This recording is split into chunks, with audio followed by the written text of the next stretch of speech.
How does he become a gang member? You guys say that's a lie. No, Comes and explores. A police explorer. Those are the reasons for the injunction that is in place. And we did a study in 4 years following the injunction. Calls for service dropped by 25%. Gang-related calls for service dropped 75%. Okay, these are the numbers that we look at. Does it work? Does it not work? If it works, are we going to repeat it somewhere else? And we have to, because we look at these numbers.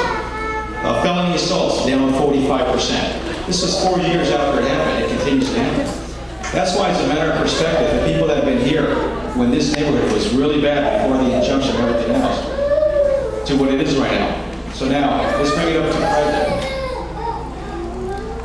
I was looking at calls for service in 2011 for the last year. Out of 255 calls for service in this neighborhood, half of them were initiated by the residents, the other half of the officers initiated themselves. What does that tell us, police officers? That the neighborhood is sharing their responsibility. Half the time they call us, half the time the officers are making the stops for this neighborhood, making contact with people. That's what those numbers show. No. I also looked at in the last year, and these are the things that we look at. These are legitimate stuff that is happening.